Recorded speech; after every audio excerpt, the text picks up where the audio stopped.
ਸਤਿ ਸ਼੍ਰੀ ਅਕਾਲ ਦੋਸਤੋ, ਮੈਂ ਤੁਹਾਡਾ ਆਪਣਾ ਕੁਲਵਿੰਦਰ ਸਿੰਘ ਧਾਲੀਵਾਲ KPP ਨਿਊਜ਼ 'ਤੇ ਤੁਹਾਡਾ ਸਵਾਗਤ ਹੈ।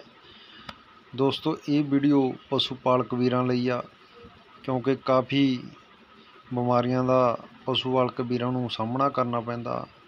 ਇਸ ਬਿਮਾਰੀਆਂ ਦੇ ਬਚਾਅ ਦੇ ਲਈ ਅੱਜ ਆਪਾਂ ਤੁਹਾਨੂੰ ਮਿਲਾਵਾਂਗੇ ਡਾਕਟਰ ਸ਼ਰਮਾ ਦੇ ਨਾਲ। ਉਹ ਤੁਹਾਨੂੰ ਵਿਸਤਾਰ ਦੇ ਵਿੱਚ ਦੱਸਣਗੇ ਜੀ। ਧੰਨਵਾਦ। ਸਾਰੇ ਹੀ ਪਸ਼ੂ ਪਾਲਕ ਵੀਰ ਅਤੇ ਡੈਰੀ ਫਾਰਮਰ ਵੀਰਾਂ ਨੂੰ ਮੇਰੇ ਵੱਲੋਂ ਸਤਿ ਸ੍ਰੀ ਅਕਾਲ। ਪਸ਼ੂ ਪਾਲਕ ਵੀਰੋ, ਅੱਜ ਕੱਲ੍ਹ ਇੱਕ ਬਿਮਾਰੀ ਜਿਹੜੀ ਹੈਗੀ ਆ ਪਸ਼ੂਆਂ ਦੇ ਵਿੱਚ, ਉਹ ਦੇਖਣ ਨੂੰ ਜ਼ਿਆਦਾ ਮਿਲ ਰਹੀ ਆ। ਆਪਣੇ ਪੈਰ ਉਹ ਜ਼ਿਆਦਾ ਜਿਹੜੇ ਹੈਗੇ ਪਸ਼ੂ ਪਾਲਕ ਵੀਰਾਂ ਦੇ, ਪਸ਼ੂਆਂ ਦੇ ਡੈਰੀ ਫਾਰਮਰ ਵੀਰਾਂ ਦੇ ਫਾਰਮ 'ਤੇ ਜਿਹੜੀ ਹੈਗੀ ਜ਼ਿਆਦਾ ਉਹ ਪੈਰ ਪਸਾਰ ਰਹੀ ਆ, ਔਰ ਬੜੀ ਭਿਆਨਕ ਬਿਮਾਰੀ ਆ, ਜਿਹਦਾ ਕਰਕੇ ਪਸ਼ੂ ਪਾਲਕ ਵੀਰਾਂ ਦਾ ਬਹੁਤ ਵੱਡਾ ਲਾਸ ਹੋ ਰਿਹਾ। ਮੈਨੂੰ ਫੀਲਡ ਦੇ ਵਿੱਚ ਉਹ ਦੇਖਣ ਨੂੰ ਮਿਲ ਰਹੀ ਆ, ਜਿਹਦੇ ਬਾਰੇ ਆਪਾਂ ਅੱਜ ਚਰਚਾ ਕਰਾਂਗੇ। ਔਰ ਮੈਂ ਇਸ ਬਿਮਾਰੀ ਬਾਰੇ ਜਿਹੜਾ ਹੈਗਾ ਇਸ ਬਾਰੇ ਚਰਚਾ ਕਰਾਂਗਾ। ਕਈ ਡੈਰੀ ਫਾਰਮਰਜ਼ ਵੀਰ ਇਸ ਬਿਮਾਰੀ ਬਾਰੇ ਜਾਣਦੇ ਵੀ ਨੇ, ਸੁਣਿਆ ਵੀ ਹੋਵੇਗਾ, ਲੇਕਿਨ ਫਿਰ ਵੀ ਕਈ ਪਸ਼ੂ ਪਾਲਕ ਵੀਰਾਂ ਨੂੰ ਇਹਦੇ ਬਾਰੇ ਪਤਾ ਨਹੀਂ। ਮੈਂ ਉਹਦੇ ਬਾਰੇ ਅੱਜ ਕੁਝ ਕੁ ਗੱਲਾਂ ਤੁਹਾਡੇ ਨਾਲ ਜਿਹੜੀਆਂ ਹੈਗੀਆਂ ਉਹ ਸਾਂਝੀਆਂ ਕਰਨ ਜਾ ਰਹੇ ਹਾਂ ਇਸ ਬਿਮਾਰੀ ਬਾਰੇ। ਇਸ ਬਿਮਾਰੀ ਦਾ ਜਿਹੜਾ ਨਾਂ ਹੈਗਾ ਉਹ ਹੈ ਥਲੇਰੀਆਸਿਸ। ਥਲੇਰੀਆ ਵੀ ਕਹਿ ਦਿੰਦੇ ਆ, ਪੰਜਾਬੀ ਦੇ ਵਿੱਚ ਇਹਨੂੰ ਗੰਢਾਂ ਵਾਲਾ, ਆਪਣੀ ਭਾਸ਼ਾ ਦੇ ਵਿੱਚ ਗੰਢਾਂ ਵਾਲਾ ਬੁਖਾਰ ਵੀ ਕਹਿ ਦਿੰਦੇ ਆ। ਜਿਹੜਾ ਇਹ ਗੰਢਾਂ ਵਾਲਾ ਬੁਖਾਰ ਆ, ਇਹ ਵਿਦੇਸ਼ੀ ਨਸਲ ਦੀਆਂ ਗਾਵਾਂ ਨੂੰ ਹੀ ਹੁੰਦਾ ਜਾਂ ਕ੍ਰਾਸ ਬਰੀਡ ਨੂੰ। ਔਰ ਜਿਹੜੇ ਵਿਦੇਸ਼ੀ ਨਸਲ ਦੀਆਂ ਗਾਵਾਂ ਦੇ ਬੱਚੇ ਨੇ, ਕਾਫ ਨੇ, ਉਹ ਇਹ ਤੋਂ ਜ਼ਿਆਦਾ ਪ੍ਰਭਾਵਿਤ ਹੁੰਦੇ ਨੇ, ਔਰ ਉਹਨਾਂ ਦੇ ਵਿੱਚ ਮ੍ਰਿਤੂ ਦਰ, ਮੌਤ ਦਰ ਵੀ ਵੱਡੇ ਪਸ਼ੂਆਂ ਨਾਲੋਂ ਜ਼ਿਆਦਾ ਹੈ। ਪਸ਼ੂ ਪਾਲਕ ਵੀਰੋ, ਇਹ ਥਲੇਰੀਆ ਹੋਣ ਦਾ ਮੁੱਖ ਕਾਰਨ ਸਿਰਫ ਇੱਕੋ ਇੱਕ ਕਾਰਨ ਹੈ, ਜੋ ਨੇ ਚਿੱਚੜ। ਚਿੱਚੜਾਂ ਕਰਕੇ ਹੀ ਵੱਡੇ ਪਸ਼ੂਆਂ ਦੇ ਵਿੱਚ ਥਲੇਰੀਆ ਜਿਹੜੀ ਬਿਮਾਰੀ ਆ ਉਹ ਹੁੰਦੀ ਆ।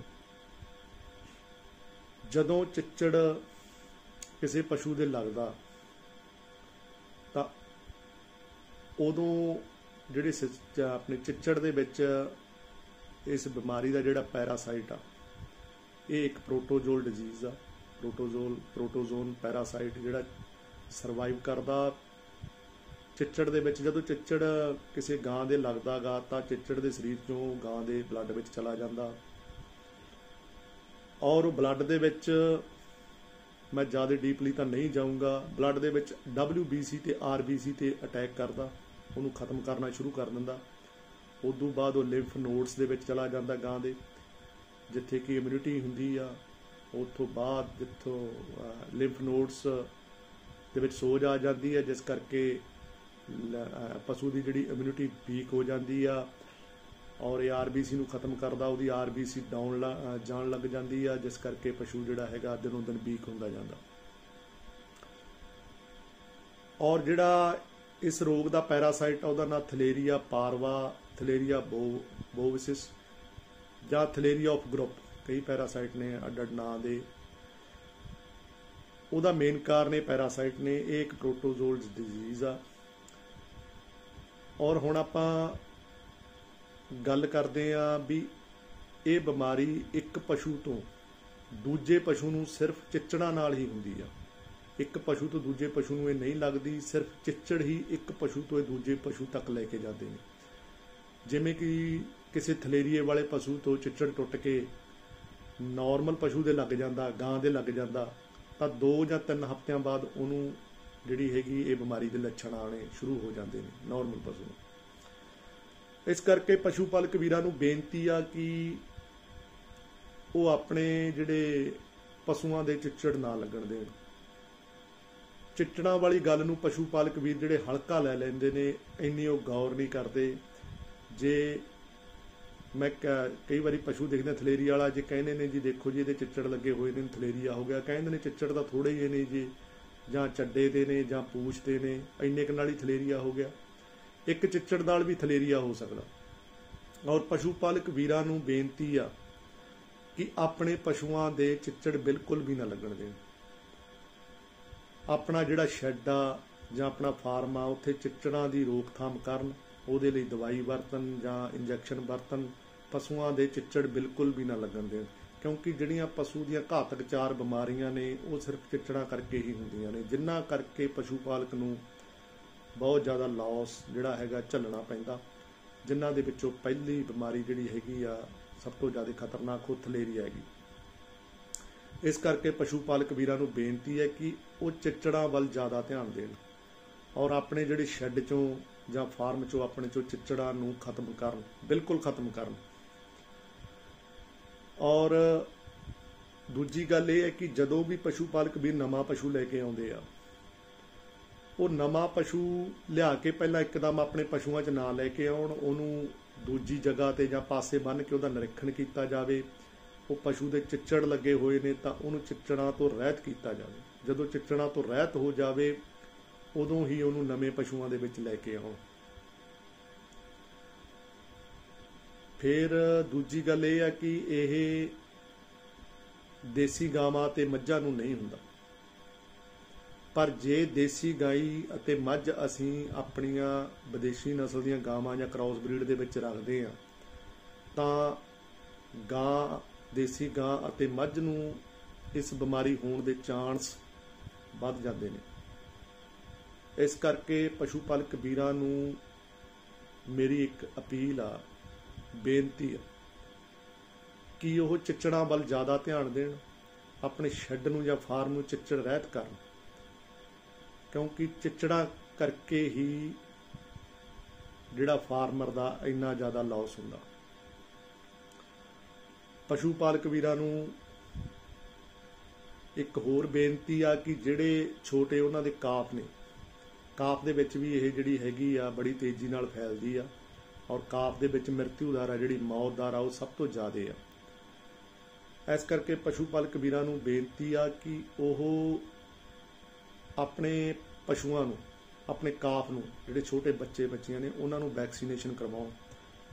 ਇਹ ਵੈਕਸੀਨ ਹੈ ਜਿਹੜੀ 2 ਮਹੀਨਿਆਂ ਤੋਂ ਉੱਤੇ ਜਿਹੜਾ ਕਾਫ ਆ ਉਹਦੇ ਵਿੱਚ ਲੱਗਦੀ ਆ ਔਰ ਲਾਈਫ ਟਾਈਮ ਲਈ ਉਹ ਜਿਹੜੇ ਹੈਗੇ ਨੇ ਥਲੇਰੀਏ ਤੋਂ ਮੁਕਤ ਹੋ ਜਾਂਦੇ ਨੇ। ਐਂਟੀਬਾਡੀਜ਼ ਬਣ ਜਾਂਦੀ ਆ ਕਾਫ ਦੇ ਵਿੱਚ ਅਗੇਂਸਟ ਥਲੇਰੀਆ। ਇਸ ਕਰਕੇ ਉਹ ਵੈਕਸੀਨੇਸ਼ਨ ਜਿਹੜੀ ਹੈਗੀ ਆ ਥਲੇਰੀਏ ਦੀ, ਉਹ ਆਪਣੇ ਕਾਫ ਦੇ ਵਿੱਚ ਜ਼ਰੂਰ ਕਰਾਉਣ। ਅਗਲੀ ਗੱਲ ਇਹ ਹੈ ਕਿ ਥਲੇਰੀਏ ਵਾਲੇ ਪਸ਼ੂ ਦੇ ਜਿਹੜੇ ਲੱਛਣ ਨੇ ਕੀ ਨੇ।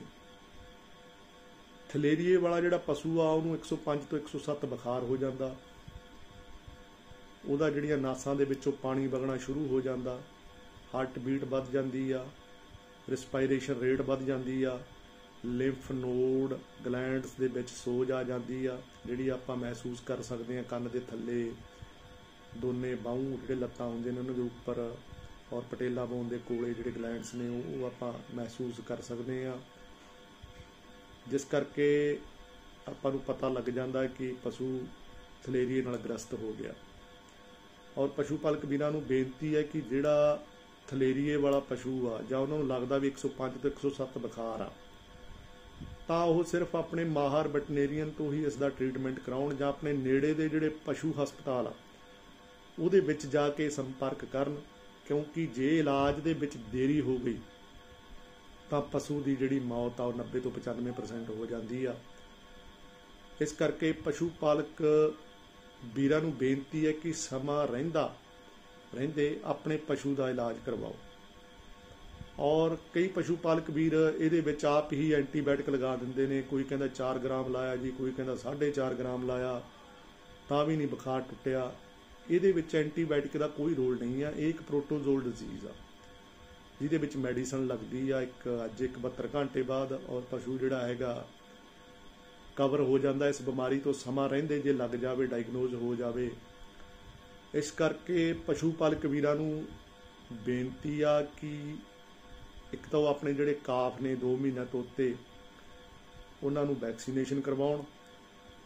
ਦੂਜੀ ਗੱਲ ਇਹ ਹੈ ਕਿ ਸਮਾਂ ਰਹਿੰਦੇ ਆਪਣੇ ਨੇੜੇ ਦੇ ਪਸ਼ੂ ਹਸਪਤਾਲ ਦੇ ਵਿੱਚ ਉਹ ਸੰਪਰਕ ਕਰਨ, ਜਿਸ ਕਰਕੇ ਉਹ ਜਿਹੜੇ ਆਪਣੇ ਜਿਹੜੇ ਲਾਸ ਤੋਂ ਬਚ ਸਕਣ। ਜੇ ਪਸ਼ੂ ਧੰਦੇ ਦੇ ਵਿੱਚ ਪਸ਼ੂ ਪਾਲਕ ਵੀਰਾਂ ਨੇ ਡੈਰੀ ਧੰਦੇ ਦੇ ਵਿੱਚ ਕਾਮਯਾਬ ਹੋਣਾ ਤਾਂ ਇੱਕ ਤਾਂ ਉਹ ਆਪਣੇ ਜਿਹੜੇ ਛੋਟੇ ਕਾਫ ਨੇ ਉਹਨਾਂ ਨੂੰ ਥਲੇਰੀ ਦੀ ਵੈਕਸੀਨੇਸ਼ਨ ਕਰਵਾਉਣ, ਔਰ ਇੱਕ ਉਹ ਚਿੱਚੜਾਂ ਦਾ ਪ੍ਰੋਪਰ ਹੱਲ ਕਰਨ। ਚਿੱਚੜਾਂ ਨੂੰ ਆਪਣੇ ਜਿਹੜੇ ਹੈਗੇ ਆ ਆਪਣੇ ਸ਼ੈੱਡ ਨੂੰ, ਆਪਣੇ ਫਾਰਮ ਨੂੰ ਚਿੱਚੜ ਰਹਿਤ ਕਰਨ। ਚਿੱਚੜਾਂ ਕਰਕੇ ਜਿਹੜਾ ਹੈਗਾ ਉਹ 4 ਕਿਸਮ ਦੀਆਂ ਬਿਮਾਰੀਆਂ ਜਿਹੜੀਆਂ ਹੈਗੀਆਂ ਉਹ ਪਸ਼ੂਆਂ ਨੂੰ ਆਉਂਦੀਆਂ, ਜਿਸ ਕਰਕੇ ਫਾਰਮਰ ਵੀਰਾਂ ਦਾ ਬਹੁਤ ਜ਼ਿਆਦਾ ਲਾਸ ਹੁੰਦਾ, ਔਰ ਜਿਹੜਾ ਹੈਗਾ ਡੇਅਰੀ ਫਾਰਮਰ ਜਿਹੜਾ ਹੈਗਾ ਉਹ ਘਾਟੇ ਦਾ ਸੌਦਾ ਬਣ ਜਾਂਦਾ।